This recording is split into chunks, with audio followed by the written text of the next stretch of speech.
Hello, worldwide Wasteland. It's me, your host. Just, uh, just barely. Yeah, I'm sure some of you were wondering about the end of the last broadcast. Well, like most of you, I'm a Wastelander. And like most Wastelanders out there, I've made a few enemies here and there. So, I'm a little surprised that they were actually angry enough to send mercenaries after me. Not to mention the Talon Company. For those of you out west, the Talon Company are basically the biggest badasses when it comes to assassination contracts on the East Coast. So, I'm probably going to have to pack up and leave the station. I can keep broadcasting, don't worry, I'm pretty clever, but this may mean a slight delay in content. Though, I doubt it. Well, I promised it last time, and I've got some new developments, so let's start up mystery sightings. In this latest week, we have had 4 sightings of the mysterious stranger. 1 in the capital Wasteland, 1 in Shady Sands, 1 in New Reno, and 1 in Boston. Needless to say, this does sort of rule out a lot of things. He can't just be one guy, or if he is, my theory is that he's using alien technology to get around the wasteland. Hear me out. So, in the book, Mothership Zeta, sold by Critterside Publications, you can read that the aliens have this technology called cryogenic freezing. Basically, you put a body in a fridge, and if he was still alive when you put him in, you can take him out alive and well just about any time afterward. We've had reports of this one guy, he was frozen for over 2,000 years. I mean, can you imagine being that out of your own time? Ugh. But anyway, I have the theory that the mysterious stranger keeps himself alive via using the, the cryogenic system. I'm never going to get used to that word. But I feel as though that is a large part of his ability to get around and stay alive for so long would simply be aliens. I doubt he corroborates with aliens, but I can see him taking over a ship.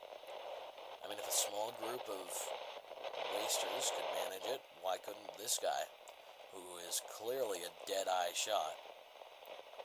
Anyway, let's move on to the next segment. The Silver Shroud was spotted again in Boston. This time, he wasn't doing anything so interesting, but we did see him speaking with the Minutemen, which indicates that he is a Minutemen affiliate.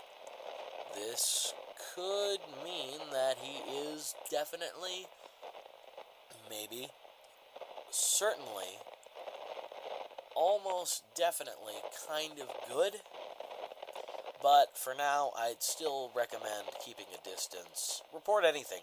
I'll be able to get it even if I'm not here. I should be able to relay mousebot transmissions to wherever I am, so no delay there. Anyway, next up on the broadcast list is, this is a strange one. Apparently, there have been slaver bodies showing up in the DC area, thank God, but oddly enough, they appear to be drained of all of their blood. This is an interesting development. The majority of these bodies were found around the Arafu settlement, which, as I stated in a previous broadcast, went completely missing. This is definitely an interesting development. I hope we can get new information on this in the future. Here's my final broadcast for the day. Apparently, in New Vegas, the tunneler problem has spiraled out of control. Their numbers are just too great for, all of the mines that were buried underground. So, a lot of settlements are packing up and moving out to the Freeside and Vegas Strip. They believe that the walls or the numbers will give them an advantage, but I think they're just creating a problem. clustering in one spot. Oh boy, that is prey tactics.